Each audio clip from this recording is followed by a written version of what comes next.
I mean, this is my career. This is how I get paid, just like everybody else. Everybody else gets paid, but it's not the main reason why I do this. I've always put the clients first. Through that, every time that you have referred me a buyer, it's always the easiest conversation for me, because not only were you referred, but then now you're referring me.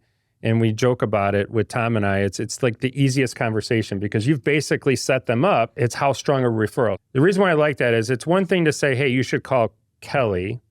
She helped us sell our house, versus you need to call Kelly when you have that corporate background. You're used to the structure and processes and all the things. And you've really implemented that into your real estate business from the very first time that we met and all the transactions that we've done.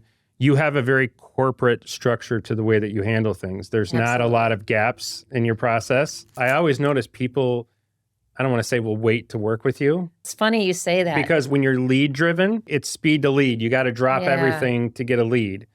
When it's relationship driven, they'll work with you when you're available because they want you.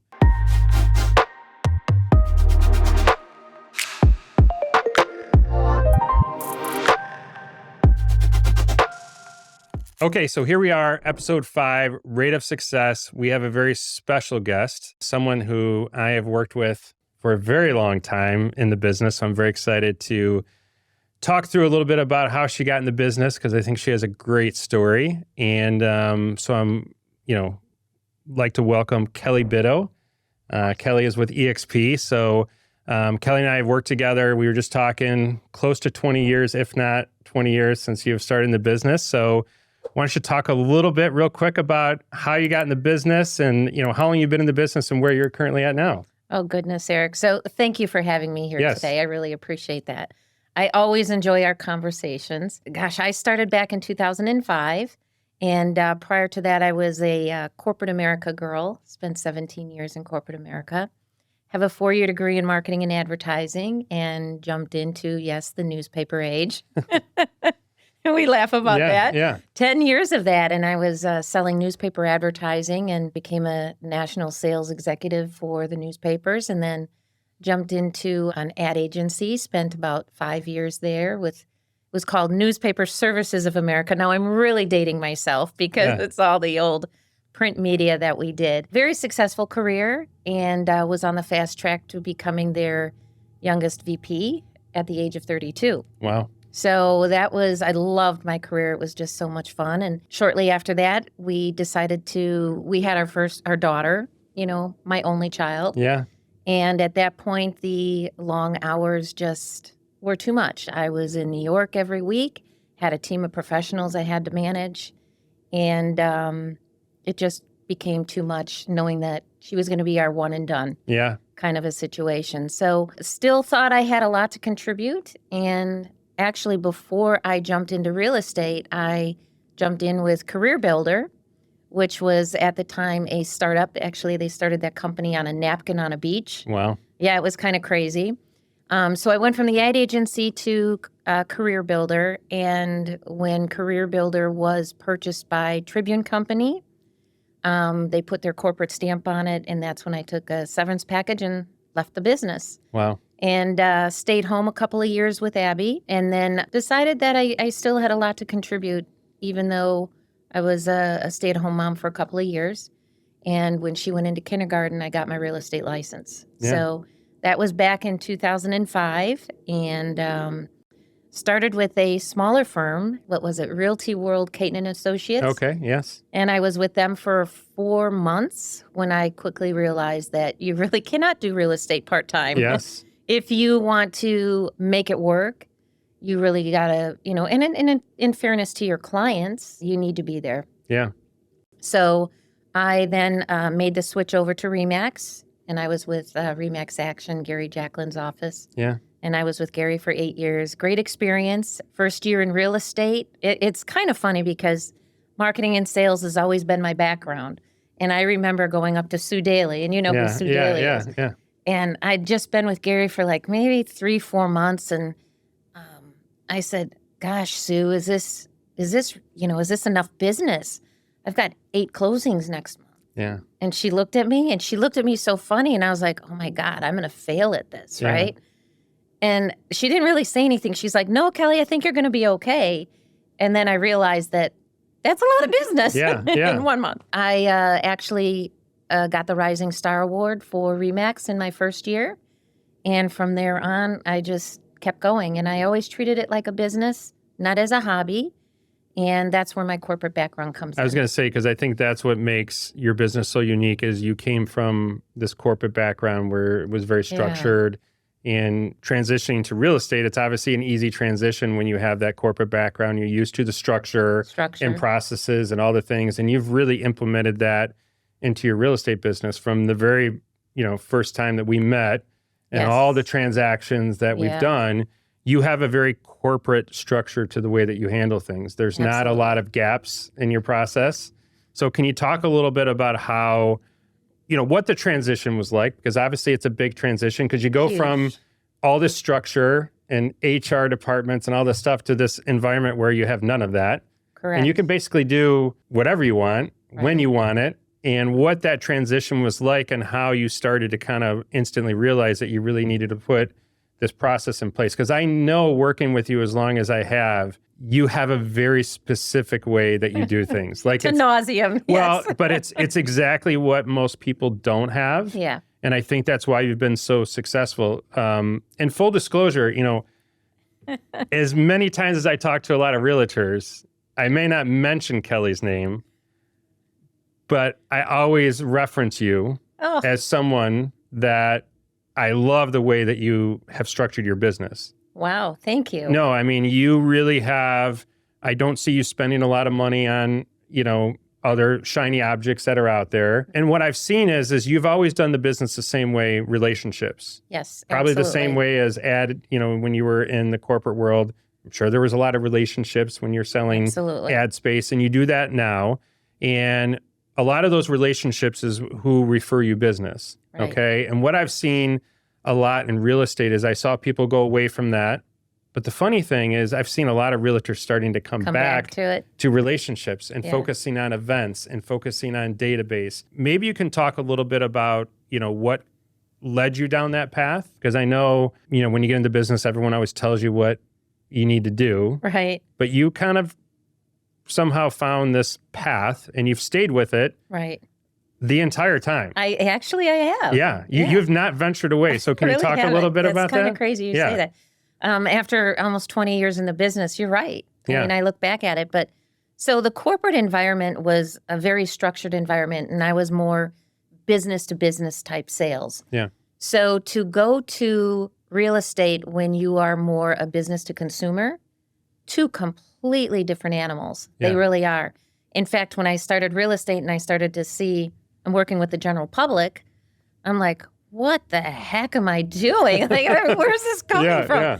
Because it's a huge transition. Yeah. You're dealing with people's lives. You're dealing with, their portfolio. It's a very big, important. In some cases, it's the most and biggest purchase sale that they'll ever make in their portfolio. I mean, it's right up there with their stocks and investments. And some people aren't fortunate enough to be able to do those things. So their house is their retirement. Their house is it. So I take that very seriously. And I think that's the biggest change that I had was going from a business mindset to then selling to consumers.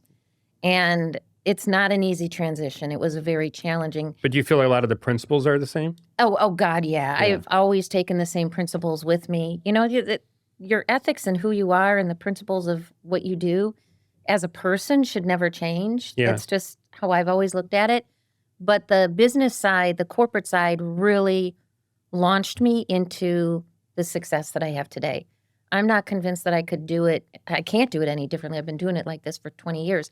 But real estate is really the wild, wild west. When I jumped into with consumers, I'm like, wait a minute, there's no real structure here. You have to create your own structure. Yeah. So from working in a corporate environment where, and you got to realize too, I was in corporate America in the late 80s, early 90s, okay? Yeah. And women in those positions weren't as many as you see today. Yeah. It was a whole different environment. It was truly more of a man's world in the corporate world. So, you experience things differently, and it was really structured, really, you always knew your place. Having a child in corporate America back then was like a weakness, not a strength. Yeah. So you really had to show your strength and it was just a different world. You have so much grit, though. I'm going to assume. I didn't know you back then, but I'm going to assume that you did not look at any of those things as a barrier to anything. No. If anything, you were the type probably where you were going to show them that you were the person. And that, because I know how you are. I've seen you negotiate. I've seen you navigate a lot of different situations. And I don't take you as someone who looks at anything and says, oh, no, this isn't my area, or I'm not, you blast through it and you're going to go after it. So did that experience really kind of shape when you came into real estate? Because you mentioned something how you weren't even sure you were busy when you were busy. Right. I had no clue. And I think that's something that is a quality in people that you either have or you don't. Yeah. And I always say it to loan officers, like, or a realtor, you have a great month, okay? Or golf. Let's use golf analogy because we both like golf. So like, you have this great golf shot. Right. You have this great month. But now you have to take this other shot. You got to start all over again. The reset button. And sometimes people get too excited about their wins. Yeah. And they want to celebrate them. And you always struck me as someone that just never really, never celebrated. No, you never did. Because oh my gosh, it's so funny you say that, because Alex, my husband of 35 years now, God bless him. Yeah. Or bless me. Yeah. I say bless me. Yeah. We talk about that all the time, about how he and I, where we came from, where we are today, and that we never really did celebrate our wins. And that's one thing that we want our daughter to do. Go out to dinner when you have a really great day. Do this. We just went through life and just kept going. So, but it's interesting because to kind of piggyback on that, when I was in the corporate world, put me in a boardroom with 10 men. I handled it beautifully. Yeah. All right. Asked me to park my car in a parking lot.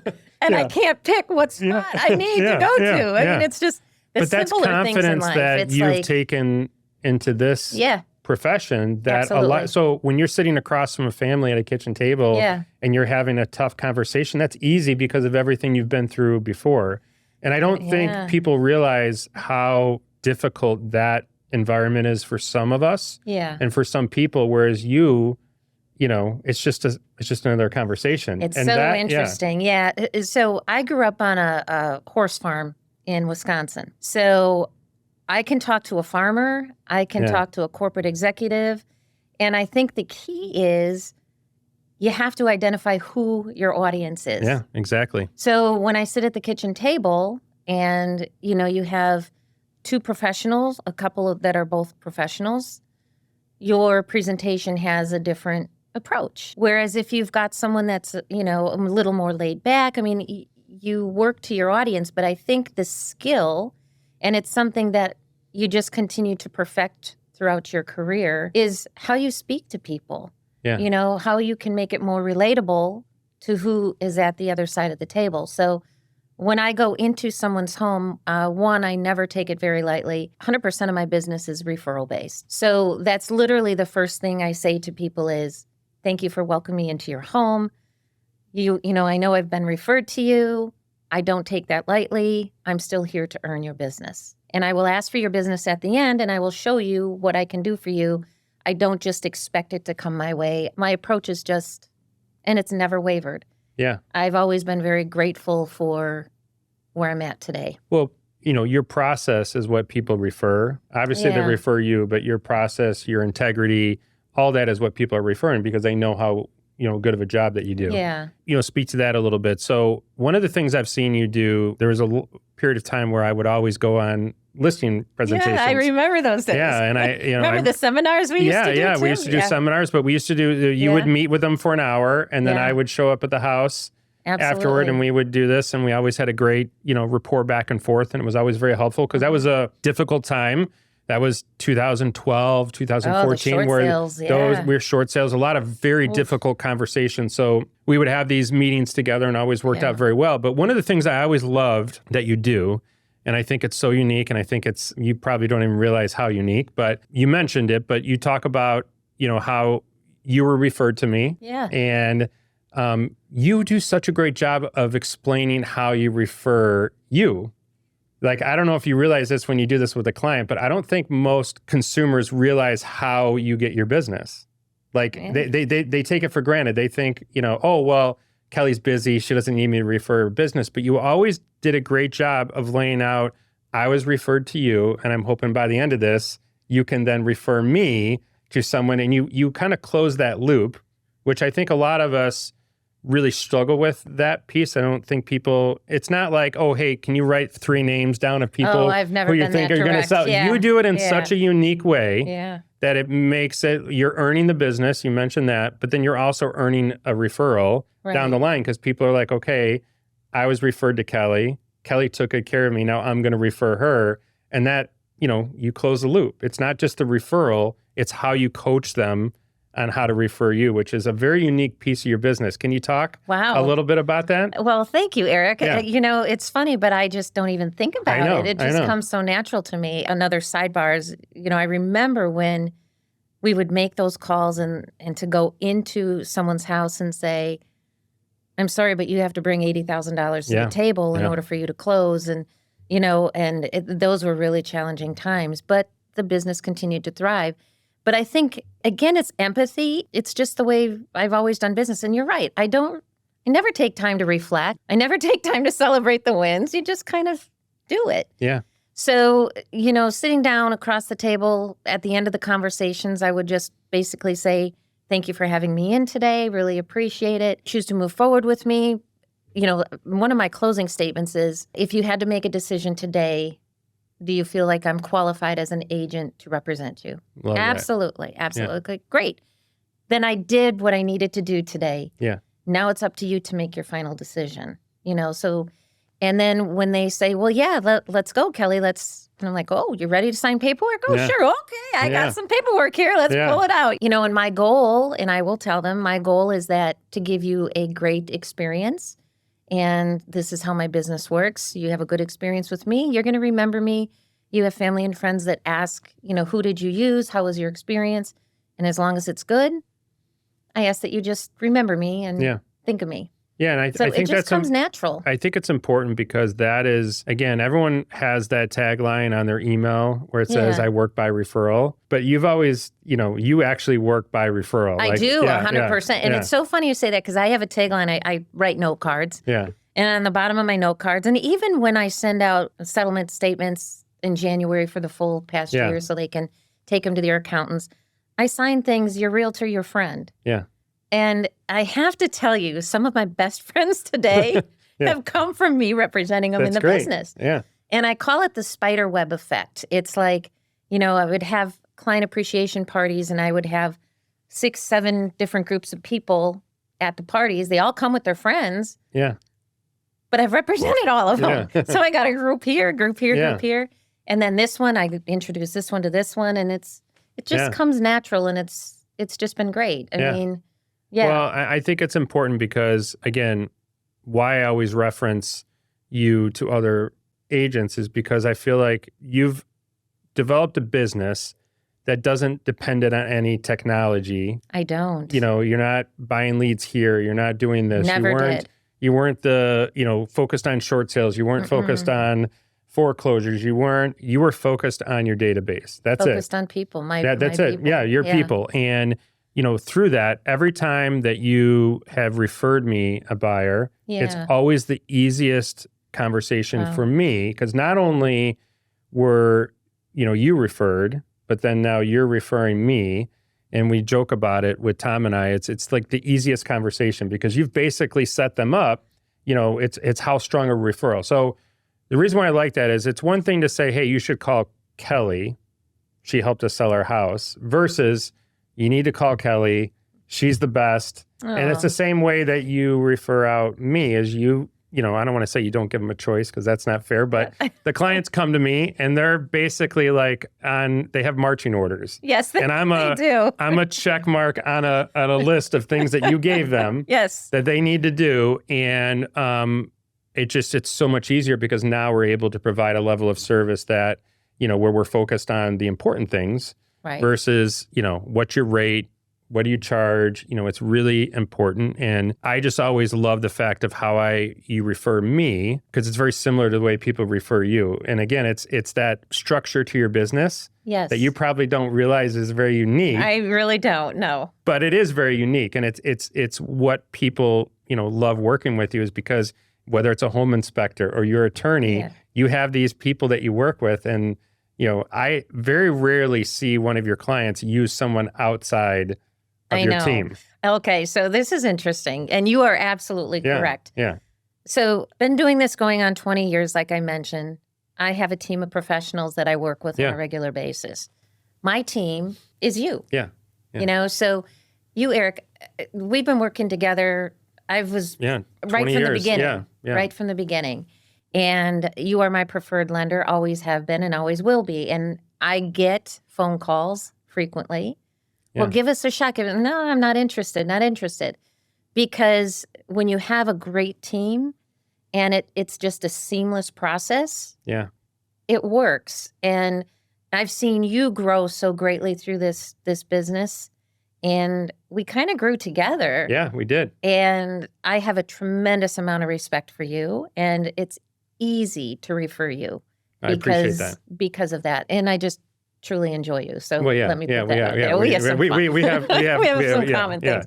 But my team, my inspector's my same inspector for the last 18 years. My lender. Yeah. My attorney, I've worked with 3 total attorneys throughout my entire 20 years. And the only reason I've changed is because business has grown and we've got to make sure that the attorneys can handle the volume of work. Absolutely. Yeah. That comes forward. So I've been very blessed and very fortunate to plug into and have the team that I have with me. So I don't have other realtors as a team, but I have my team of professionals that I refer out. So let's talk about that, because I think that's important and it's unique. Is, there's been this progression in the real estate industry where if you want to grow, you got to build a team. Yeah. Okay. You've kind of dabbled a little bit. Yeah. But I would say not really. No. Yeah. Because I've been true to me. Kelly likes the responsibility. Okay. I do enjoy it. Why do you feel like your business works as well as it does as a single agent versus why? Because again, you've managed people, you've worked with other people. So it's not that. And this is the analogy I always give is like, you may have someone that has a large team and they do X amount of transactions, but then, they have all these different responsibilities and it takes them away.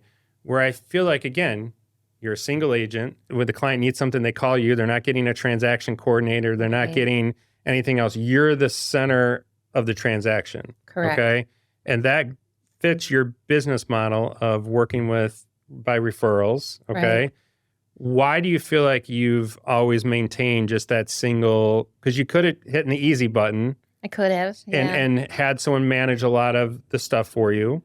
Now, again, you have a good team, so you hand stuff off to us, we'll handle it. You hand it off to your attorney, they will handle it. You have a home inspector, they will handle it. But why did you kind of shy away from that business model? Because again, it would have been something naturally that you would have been pulled into. Yeah, that's what everyone else does in the industry when they want to do a lot of business, is they have a large team. So why do you feel like, being a single agent is where you've kind of remained? Well, that's really interesting because in the corporate world, I managed many people. Yeah. So I have that experience. I used to manage an entire telemarketing department. So I know how to manage people and I know how to be a leader. But when I got into real estate, it's just really interesting. I am someone that can, and it's going to sound silly, but I can get 10 hours of work done in 6. I've always been like that. And my balance and my focus throughout my entire career has really been a balance of my family and my work. Yeah. And I'm accountable to my family. And I felt like that was a big enough task to take on. Yeah. I'm also a very bottom line person.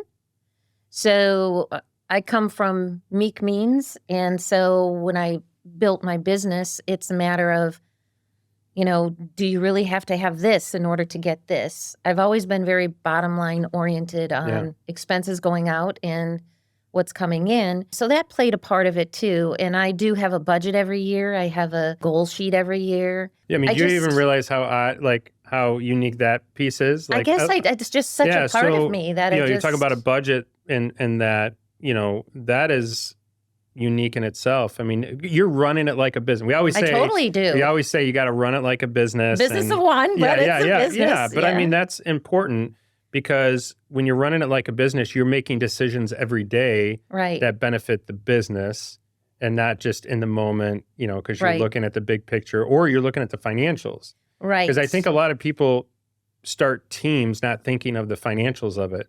Oh, that was my number, and not the number one, but I have to say that when I did dabble in it and I looked at the end of the year and I said, okay, this all makes sense. I had to put expenses out here and here, but my net was still the same. I just said, I don't need additional angst. Yeah. If my net's going to be the same, and maybe that sounds selfish.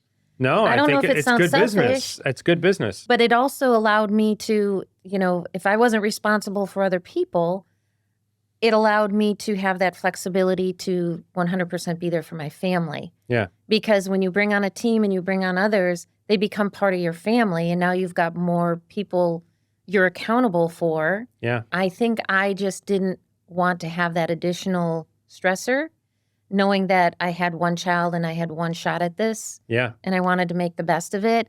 I never missed an event at school. My daughter played golf in college. I never missed one of her tournaments. I just did it. So for me, work-life balance was just really important. I didn't want to let anyone else down. I think that's probably, and that's coming from the heart, to be honest with you. No, I mean, I think it's great because I think, you running the business as you have has worked so well. You could have been derailed by starting a team with different responsibilities that would have taken away from other pieces. And I think the other big piece is working by referral. People, I always notice people, I don't want to say will wait to work with you, but it's funny you say that. Because when you're lead driven, it's speed to lead. You got to drop everything to get a lead. When it's relationship driven, they'll work with you when you're available because they want you. You're correct. And I think that's why you've built such a great business. And if there's any motivation for any realtor out there and why you want to build a relationship business is so you don't have to drop everything the moment a phone call comes in and you can enjoy your life. Right. And you can do all these things. When we get a lead sometimes and we don't know the person or how it came to us, it's like they've probably called 3 people. Correct. And I'm dropping everything. So you've built a business where, they want you. Exactly. Yeah, and they'll wait for you. Well, and it's so funny because when I did sales in the corporate world, we would have to keep track of how many calls you would make and then what was your close rate. Yeah. And I was always really good. It was like 75%. I mean, it was a good number. Yeah. You take that and you bring it into the real estate world and you've got someone that's calling you cold, that number can go down to 25% like that. Oh, absolutely. It's probably and so I'm not number driven there yeah. too, right? It's always been a number driving thing for me. But it's interesting. Working by referral has been the best approach for me. And it's interesting because I just helped a friend of mine's 3 children buy homes.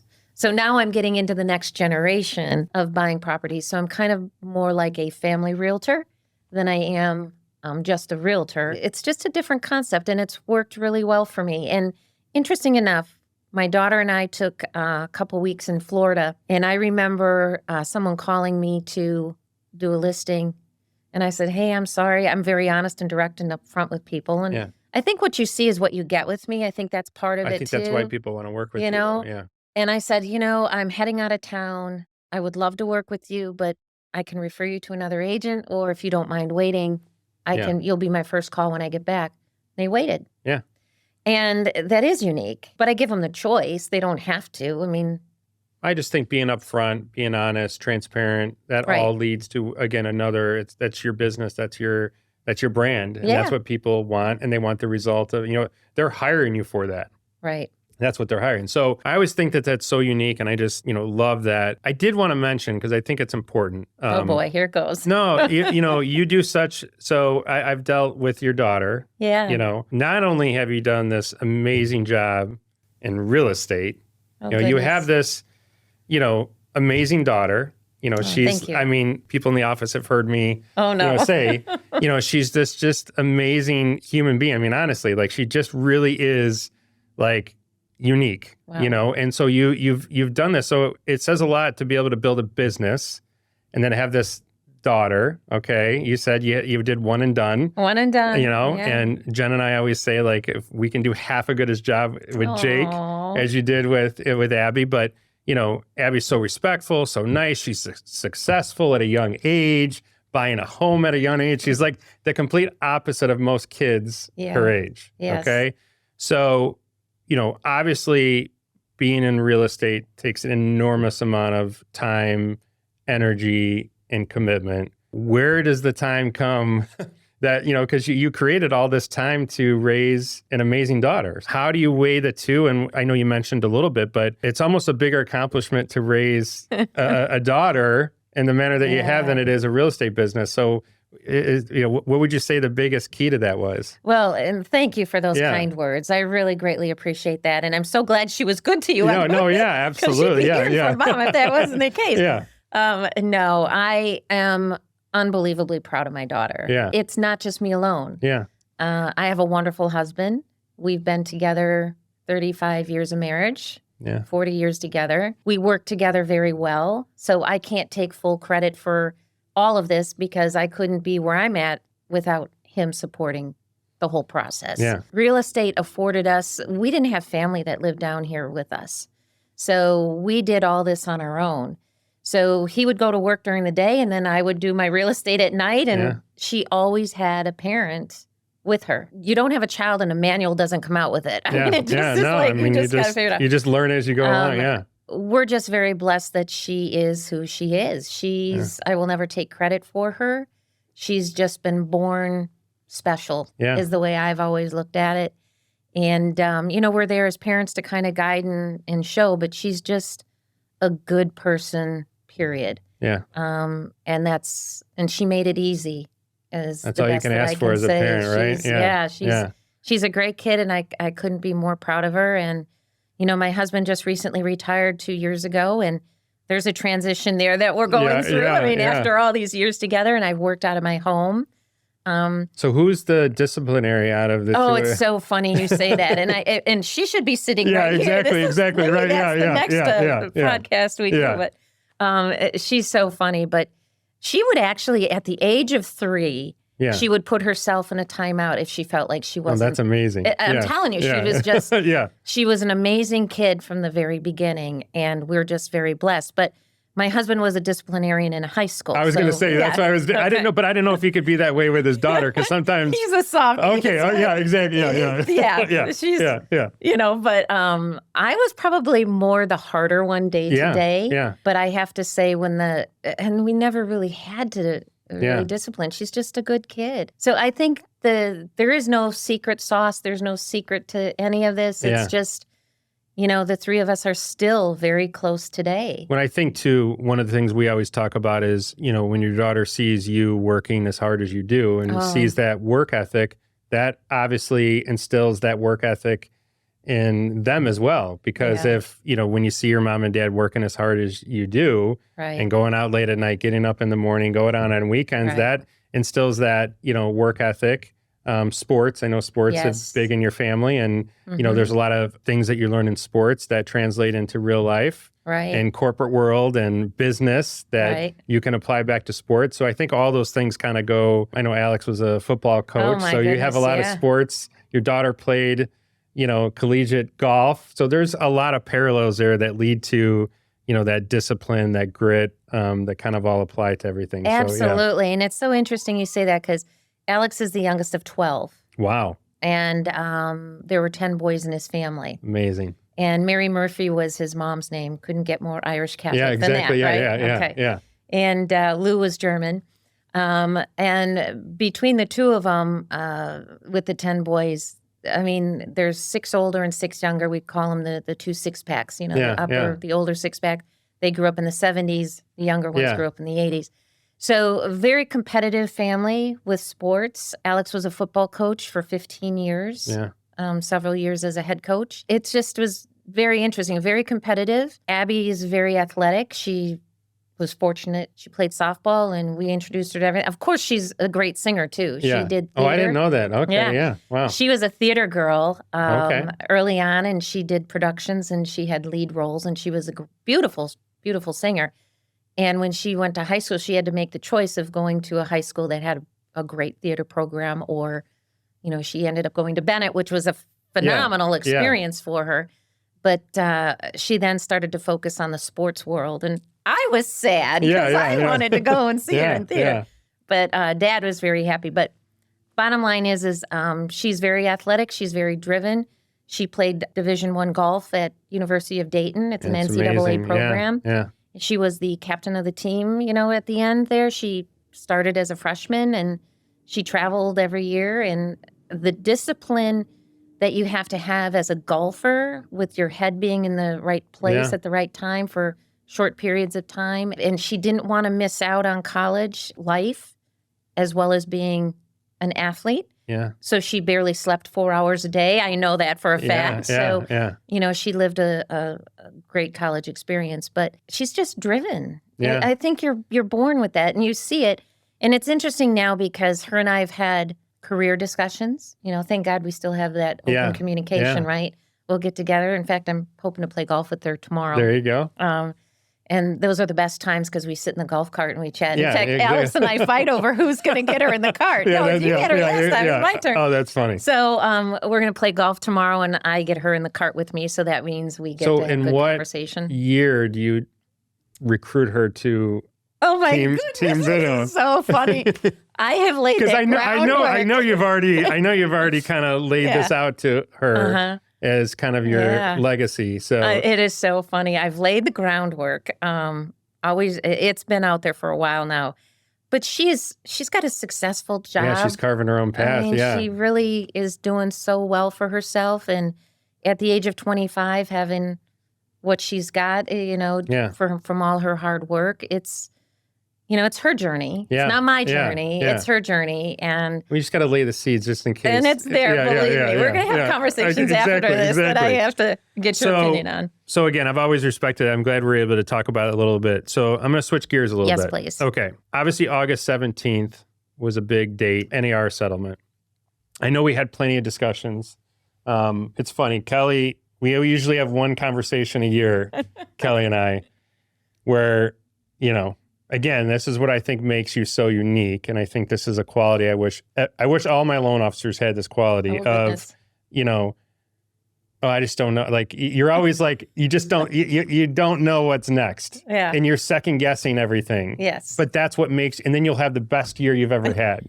And I just love that because, again, did you talk to Alex? I know. I always say I'm going to call Alex after one of our conversations, but we always have this, thing. But I think it's so unique. But so August 17th rolled around, and we could spend an hour even talking about it. So we don't need to go too deep into it. But what have you noticed, if anything? Because I know you told me a story where you went on a listing presentation. They had a newspaper article. So how have you been handling that? And what's kind of your takeaway now that we're 60 days in? Right. You know, how do you feel about it now compared to what you felt about it previously? Well, it's interesting because after being in this business for 19 going on 20 years, the one thing that's inevitable is change. Yeah. You know, there's not one market. Just when you think you've experienced everything, something comes up. Yeah. You know, we went through from COVID to the market, the housing crisis and all of that, you know, buyer market, seller market. And you just got to ebb and flow with what the changes are. So August 17th rolls around and, you know, of course, I'm trying to prepare for that prior to that actual date. To me, that date is just a date.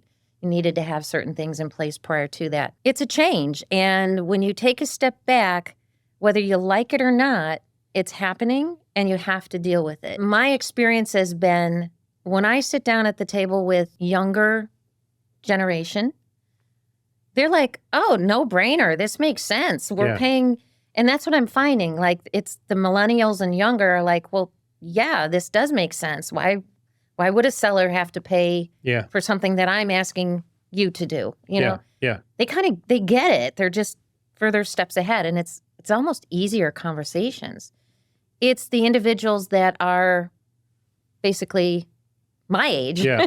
that have, how it used to be and how they approach it. So it's really a matter of, I have a buyer presentation, I have a seller presentation, I have a buyer seller if I've got someone doing both. And let me just unpack that for a second, because I think that's important. You have always done buyer consultations. Absolutely. It's one of the main reasons why I wanted to have this discussion with you. Absolutely. Because I would say a large percentage of realtors, at least my experience personally, they were meeting the buyer for the first time at a listing, and they were taking the friction out of, the transaction. Right. It's not necessarily their fault. It was, well, okay, they don't want to meet with me and they want to go see this house. Because again, maybe it's not a referral from a friend or a family member. Right. Again, this is the difference of your business and why I feel like your business model is the business model most people should follow. Right. Because it's much easier to do a buyer consultation when they were referred to you. Right.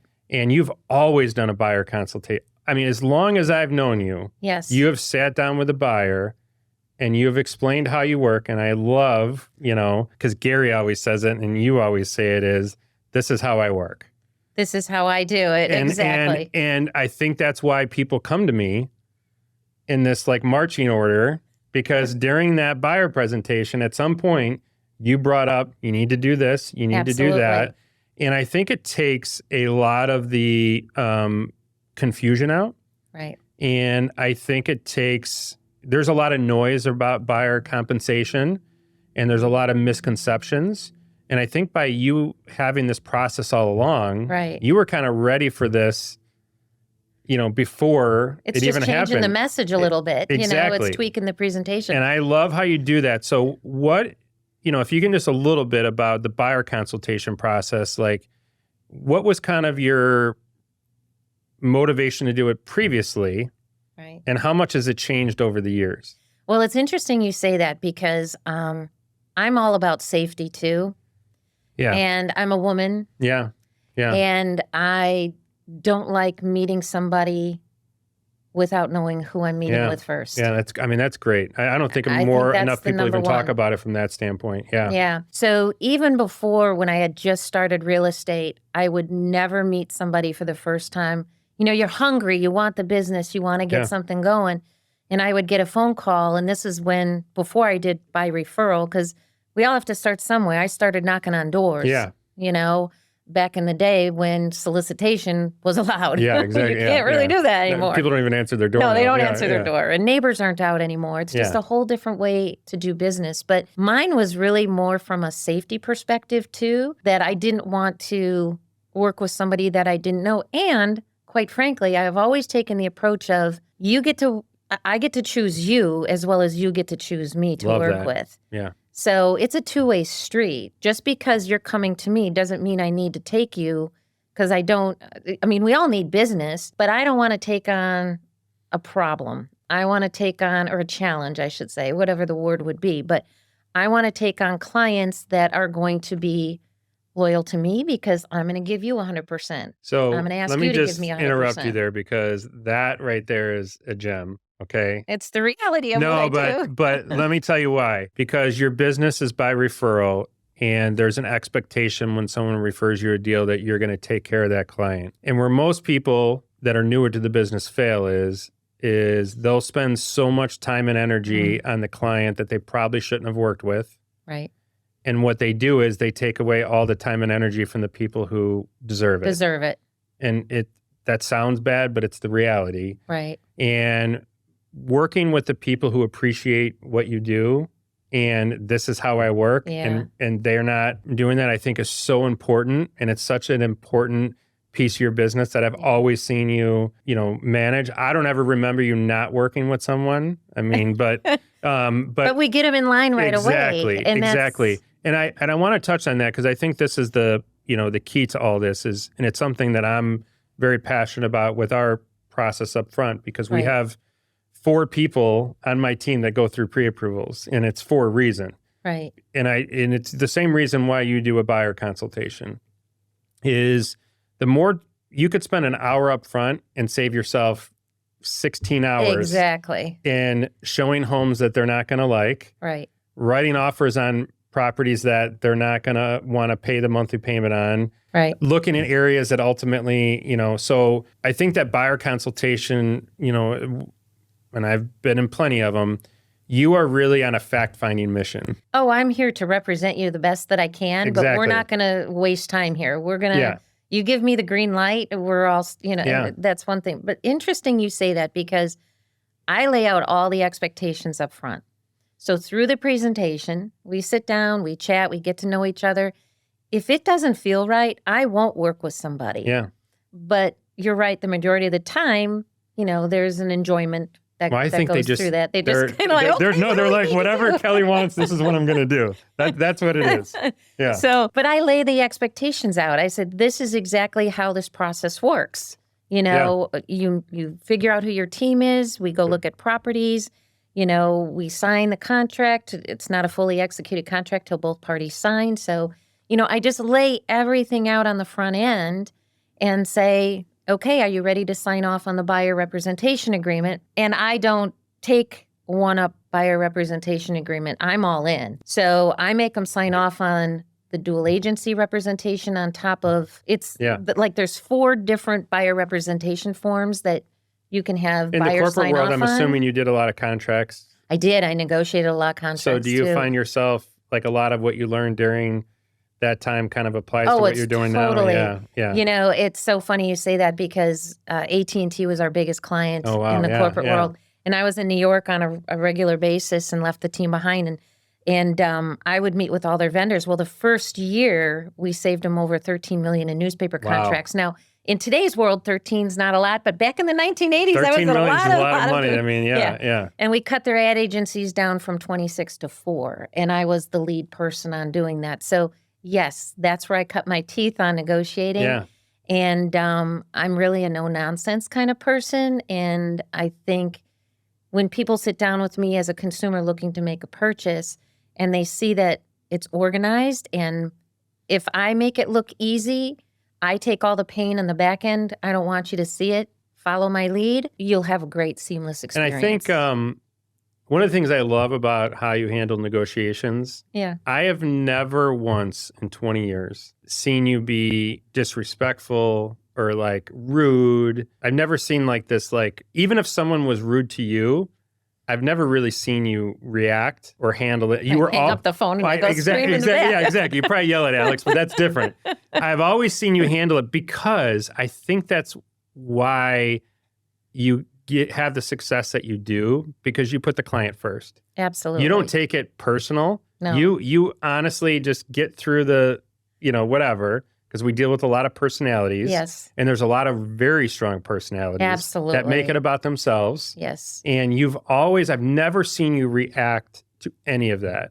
And even when I react a little bit to something, when it's just me and you, you will like pull me back in and we just got to get this done. Like you kind of have this ability to just, you're trying to get from point A to point B, and pretty much whatever happens in the middle doesn't really matter. Right. So is that too from kind of like, where did you get that? Because do you even realize like how much you do that? Are you aware of that when you're doing it? It's interesting you say that. So first of all, thank you for bringing that up, because you just confirmed that I'm doing my job well. Exactly. No, again. So I appreciate that. It's something that I just made a post on this, and I said, there's so much animosity right now. We're number one.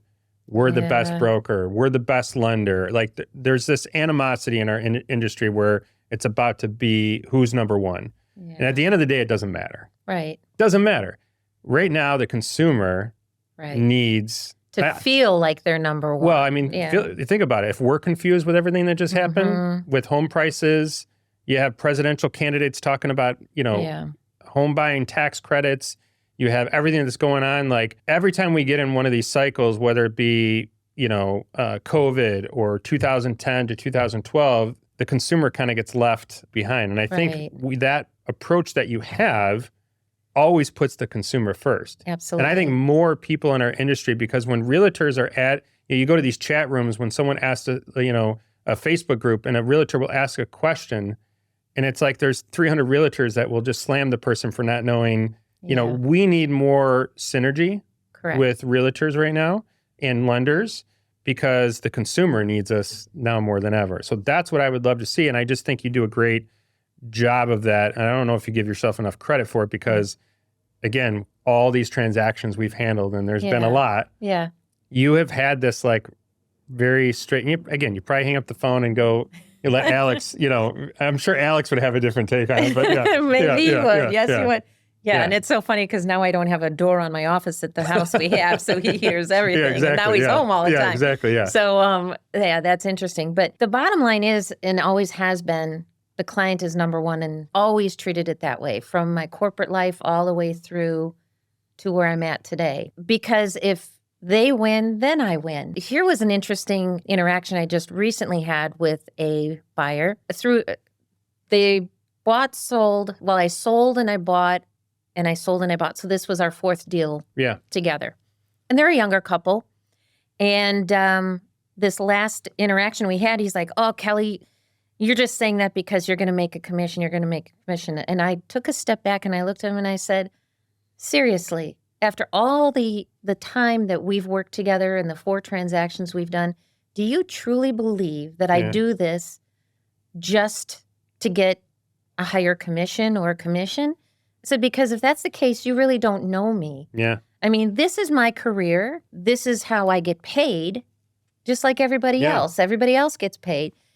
But it's not the main reason why I do this. And I've always put the clients first. And, his wife was like, man, you're really out of line.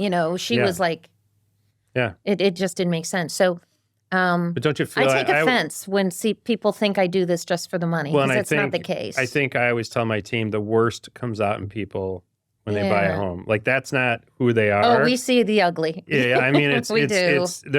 And sometimes that's not who they are. Like, right. You're talking about either they're moving out of a house they lived in for a long time, they're buying a new house, not to mention anything else going on in their life. We deal with divorces, deaths, all these things that are going on, kids moving out of the house, that's emotion. You got all these things going on. Then all of a sudden we're coming into the living room, got to do all this. So I always feel like the worst comes out in people and it's always, I think that was the thing that I always learned early in my career is like, you just have to learn not to absorb that. You can't carry it. You can't carry it. Yeah. No. Yeah. It's not, because you can, it's funny. We'll have a situation where someone's just completely miserable the whole transaction.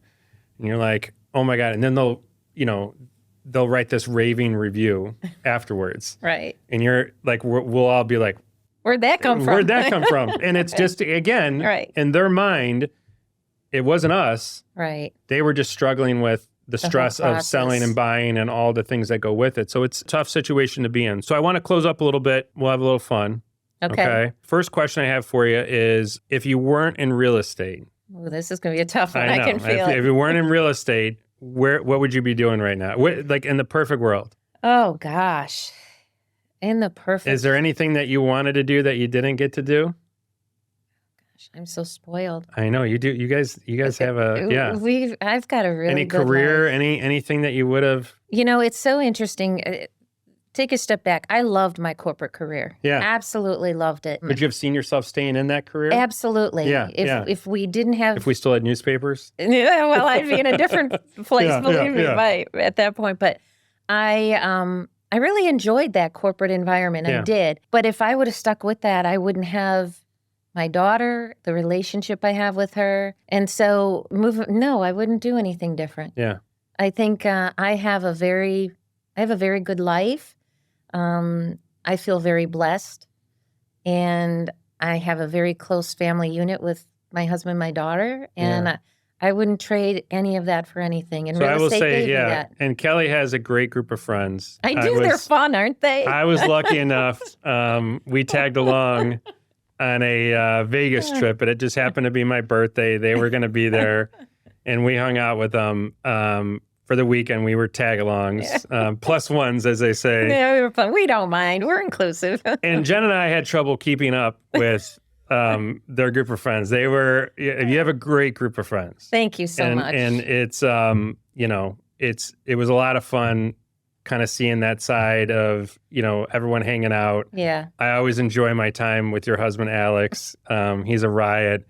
Again, your daughter. It's been an absolute pleasure to sit down with you. But, the last 20 years, I talk about you often. My wife always speaks very highly of you. I love Jen. You've been very good to my parents. And I just want to, my sister-in-law. Yeah. So I just want to thank you for that. And it's been a pleasure. And I know we have lots of work to do. One question: when is Alex getting back into the business? Or No. No. That's where you draw the line. Yeah. That's We initially talked about that. But yeah. I don't think we can work together. So you can work with men in the boardroom, your daughter, all your customers, but where Kelly draws the line is with Alex. Okay. Isn't that terrible? Okay. I'm turning all kinds of Is this on? We got it. Okay, good. We got it on. So you got it on. Sorry, Alex. Yeah. I will say this, and it's something I talk about with a lot of people, is we would never have the success that we do without the support at home. One of the first questions that I always ask when someone wants to be a loan officer is not about anything other than, what's your home life like? Yeah. Does your wife support you?